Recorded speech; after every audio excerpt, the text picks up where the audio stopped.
Totally. Sabi nga ni Ali Blanco siguro, umiwas ako for nothing. Hindi pa akong matalisan doon. Actually, natalisan nga siya konti. 1-all. She continues to roll. Flink and her fight. And Flink has been getting her points dun sa back row portion ng depensa ng CREAMLINE. Right. Long, yung mga long na palo. Or yung kanyang mga front line na. Well, kasi naman yung front line niya talaga, before the attack line ka front line. Oh, this time, miscommunication on the part of CREAMLINE. Let's go to Vince Velasco real quick. Vince? From having movies, other commitments, and even more commitments on top of the commitments they already have with their team, these players of CREAMLINE are very well-rounded and very talented. But for Coach Tai, especially today, he needs all their focus. So aside from his usual happy, he says, no distractions, no distractions. And as we are all accustomed to seeing Coach Tai being happy and being enthusiastic, you can expect him to be a little stricter today. You can also expect him to see a wider variation of players and wider range of rotation. Now, CREAMLINE is not going to let anything stop them from getting back to the finals and winning another championship. And as usual, when I was in their dugout, all the players kept saying, it's not how you start. This is the semis. It's how you finish. Back to you, Boom and Mosey. Not only that, Vince, you talked about the CREAMLINE Cool Smashers. As Flink this time wide on that one. Yeah, wide on that try. They're also not just talented, they are deep. They can play two teams in this tournament if they wanted to, Mosey. In the last game na binanggit mo kanina, they played everyone and still won in straight sets without Gia Morado playing. Ganon kalakas. Ganon kalalim. Ganon kalalim. Ang ganda siguro ng mga practices nito. You have Eliza on one team, Gemma Galanzo on the other team. Diba? May mga Kyle Negrito, Gia Morado, Blanco, and Kaupin naglalaban, diba? Plus yung mga bago nila, it was just right off UAAP. So, competition na competition pa yan. Heather Gino, Pao Soriano against Kumabaw, diba? Sato, diba? Ang ganda siguro ng Team A, Team B nila. Wala kang pipiliin, kumbaga. Oh, and before that, kanina may block dito si Blanco. But now Jordan from the middle gets a point. 4-all. Foreign guest player, Live on SNA HD, Liga HD, and of course on the #1 sports website in the Philippines. sports.abs-cbn.com/livestream/pvl. Magandang hapon sa lahat ng ating mga kapamilyang nakatutok, nanonood, nakaabang at nag-enjoy ng inyong PVL 2019. If I'm not mistaken, Mosey, this is the first lead of Pacific Town Army Lady Troopers. Let me check on that. From what I recall. Kaupin still gets the point. Flink, di na makahabol. Committed na siya dun sa dive but kulang pa ng konti. But before that, she had an ace. She also looks a lot better, fitter than her first tour of duty last year, talking about Lena. Serving for CREAMLINE. Playing all year round.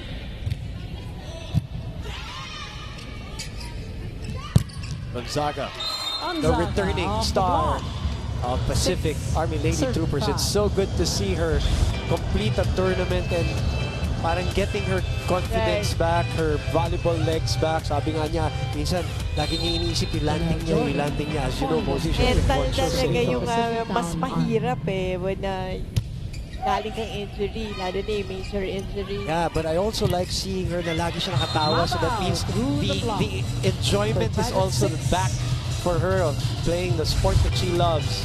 And they're competing for the semifinals against their defending champions. Tabla tayo here in set number 2.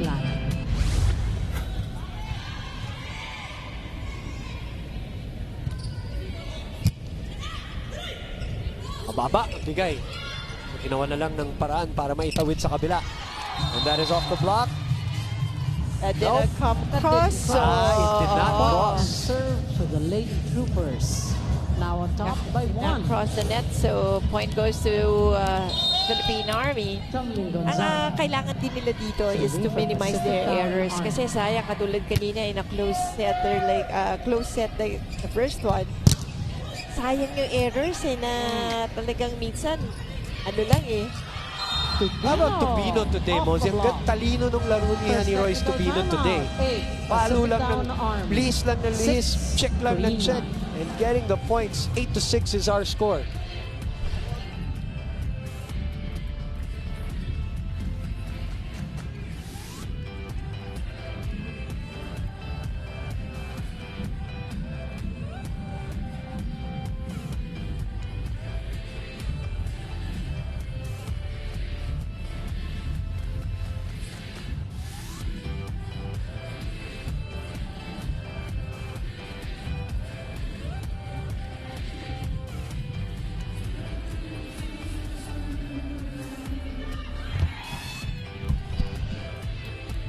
Well, for Avena and the mom tomorrow on the score. Aba, Oo, hindi nga. Nanay.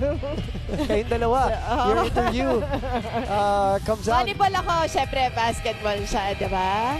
Kaya, So, give us a teaser on what you and Kiefer shared and talked about in that episode of The Score, 6 p.m. Thursday, Mosey?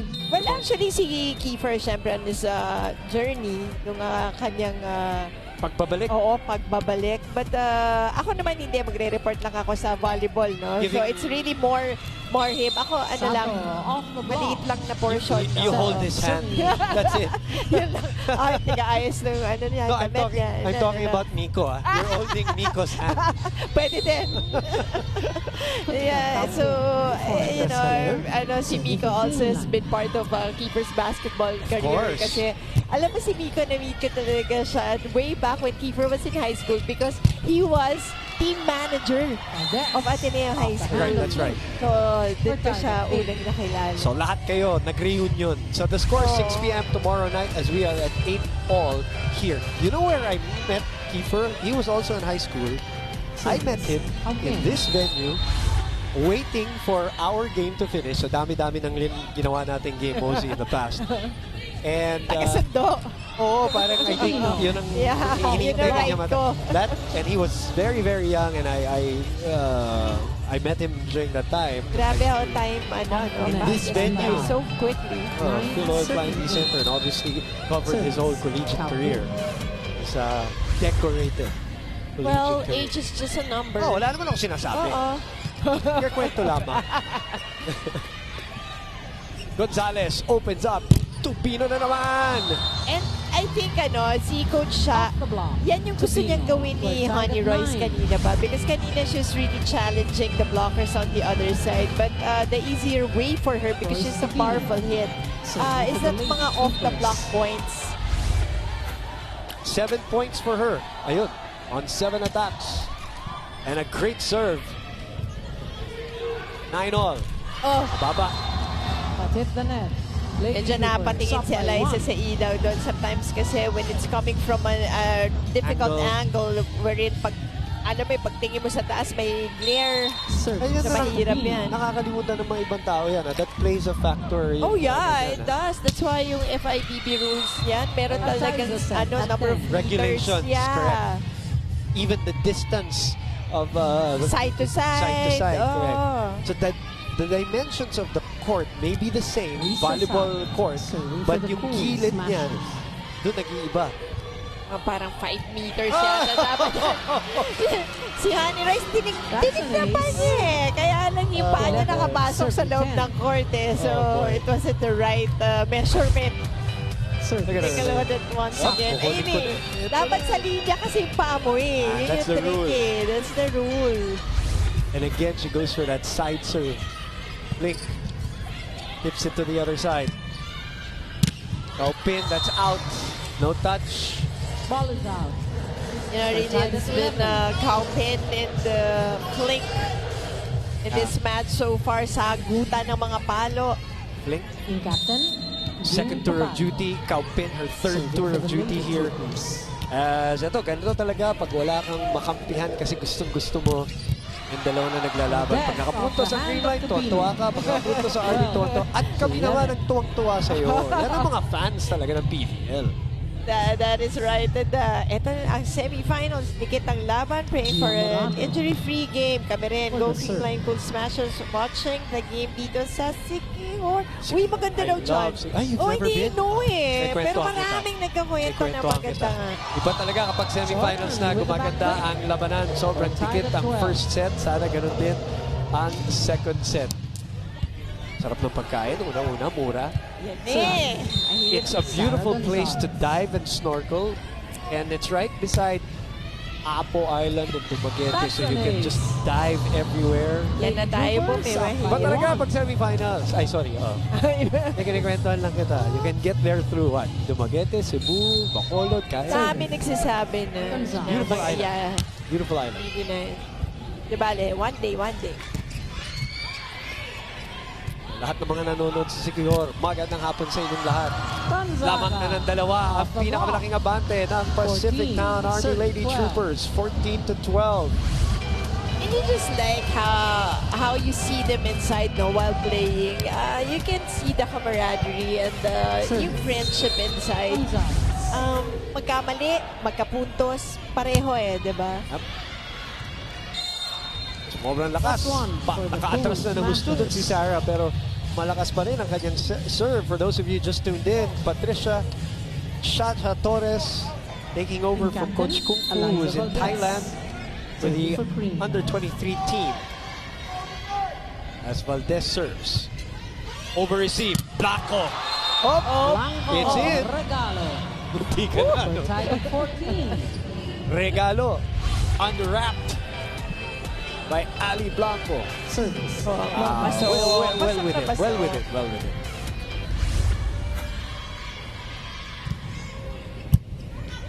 Kinabol ni Sarah. Nagawa ng paraan. Buhay pa. Flink from the opposite side. Eliza. Morado sets up Gumabaw. Somebody scratched the net, and that is Janelle Jordan. Just like how Gia Morado adjusted to that first ball para makuha. Yung she makes it look so easy, but sa totoo, napakahirap gawin. Skills. There are certain players whose careers are tied with each other from maaga pa lang. And Valdez and Morado are one of those examples. As Flink in a hitting error sa dalawang abante ng Cool Smashers.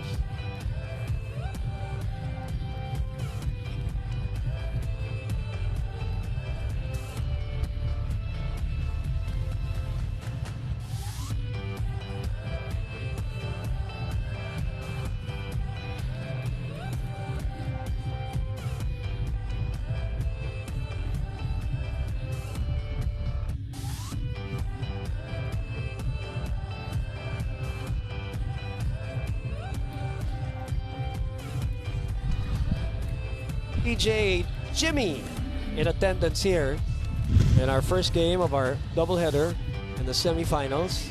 Jimmy Nokot on Twitter. Oh! What is that? Di po bling. Di yan ang wedding ring ni Mosey, ha? Ito ay Super Bowl ring of... mas malala. Super Bowl ring. From the 49ers. Look at him. Magpapalit kayo wedding ring ko dyan. Hindi naman siguro nanonood si Bong. Uy, 49ers yan. Ibang usapan yan. Baka siya yung makipagpalit, hindi ikaw. But by the way, Creamline here with 4 straight points, Mosey, after being down 12-14.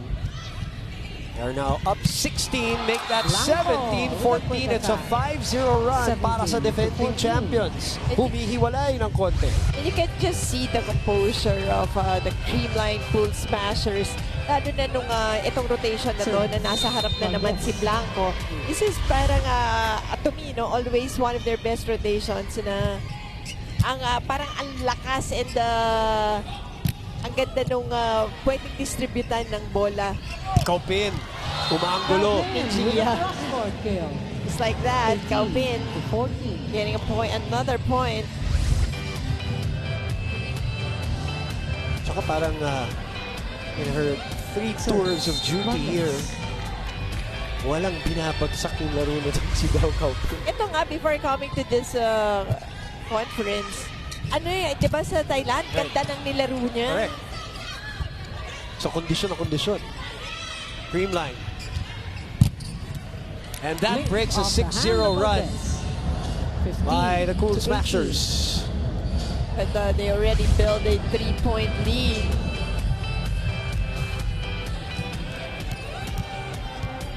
Lena 15, serving 18. Olena. For Pacific Town Arm.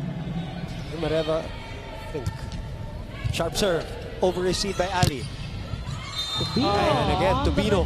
Right, free ball given to the Philippine Army.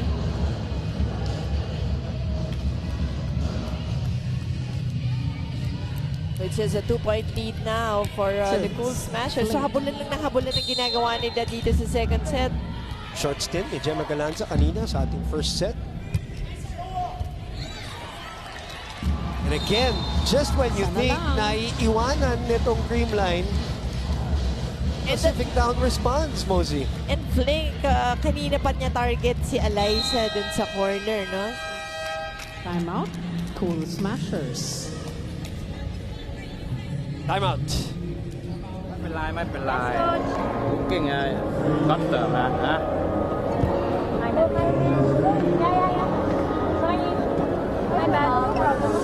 Get one, get one. Booking ครับเติมนะ Yes, coach. 19 already นะฮะ Copy Get that. one, get one. My bad, my bad. Hey! 1 point. Creamline Cool Smashers looking to defend their title. The reinforced conference.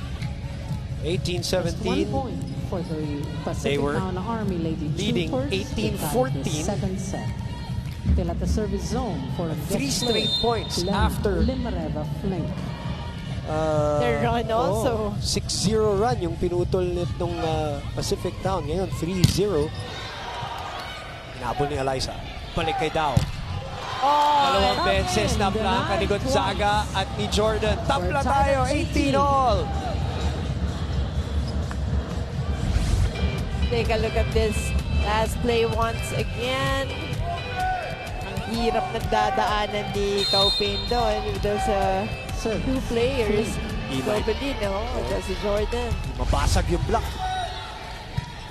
Underhand set. Kaupin slips it to the other side. Nunag. Tubino. And look at that. Tubino From down on the 4, up 1. And I tell you, Tubino has been really scoring it from that off the block play at the first. Kasi nga, nung halon, sinabihan na siya ni Coach siya. Nung huwag mo na ipilit. Off the block. Talagang malakas yung talbog ng palo ni Tubino. Tama, oh. Oh, and Kaupin, not the strongest, pero hinanap yung butas. And that breaks a 5-0 run. So ganyan tayo, 6-0 for Creamline, 5-0 para sa Pacific Town. Then another point by Kaupin for a 19-all second set count sa ating semifinal action.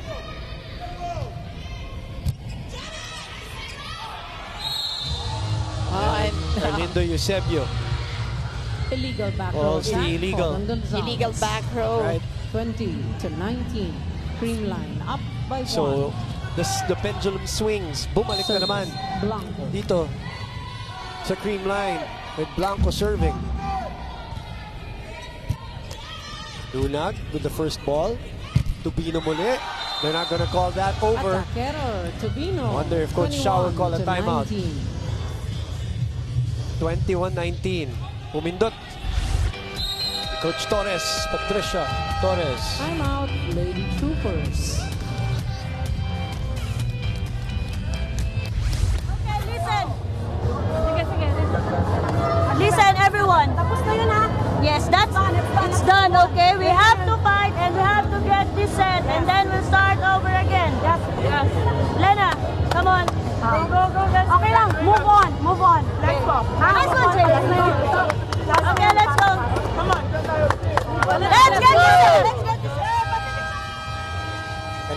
habol nila 5. Ngayon, 2 ang kanilang hinahabol. Phil, Englet, Cayetano, Charo, Coach 2 Charo, points up for the Cool Smashers. Soriano, Here in and of the course, second set. Still serving. Coach Ali Apichat. Blanco. Guest player. So, at man, Nagre-ready na nandito na lahat. for the next match. Oh, that's it. Oh. That's painful. And the 22 errors, to again, 19. yung dun sa dulo, very crucial for the Pacific Town Lady Troopers. Service. Blanco. They're Sayang coming at the wrong time Oo, pati. No? eh. Parang kanina. Nakahabol na eh. Jordan, unable to put it away. Kaupin. Kathleen wipes it off the And block. that's another 23 to 5-0 19. run. Mosey. So 6-0, answered by a 5-0. And ito right now in the middle of a 5-0 run, which she started. Nung ang score natin, 18-19. Ngayon, 23-19. Coach Tai is happy. Again. If we have a good pass, mabibigay natin din na maganda sa mga spiker natin. Kasi andun pa si JJ. Hindi naman to kakayanin nung block sa kabila dahil ang taas-taas ng reach niya. Guys, tara. Let's go!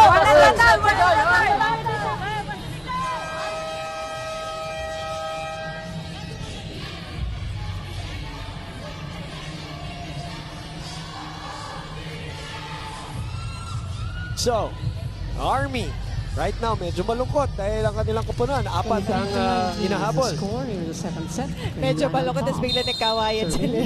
Guest player. Siyempre, Ali Blanco. TV time. Yeah, but again, now we like to extend our thank you to the Philippine Army who are watching this game live here. 20. Kasi it shows really support from the troopers, from our troops para doon sa kanilang women's volleyball. Good timeout by Coach Shah. Serving for Pacific Town Arm.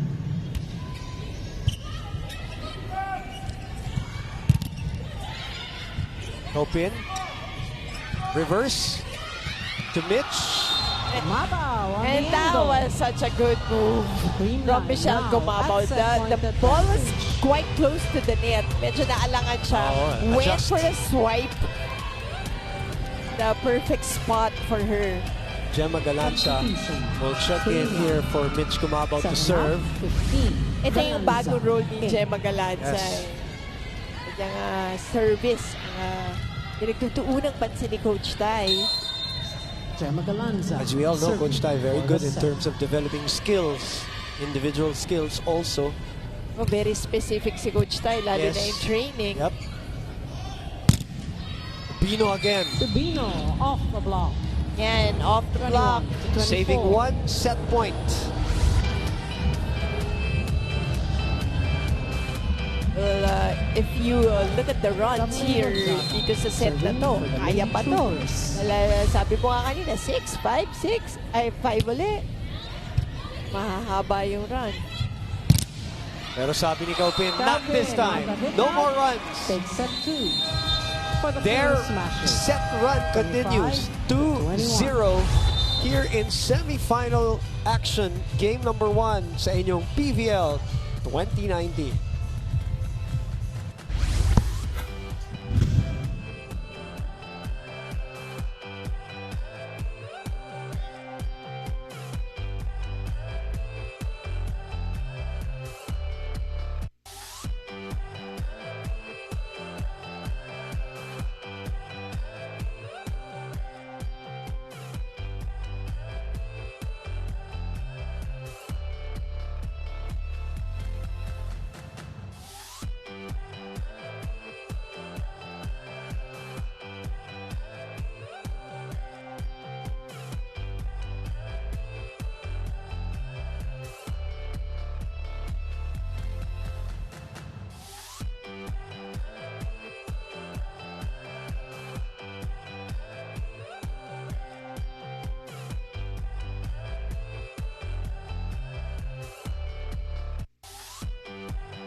26-24 in the first set, 25-21 in the second set.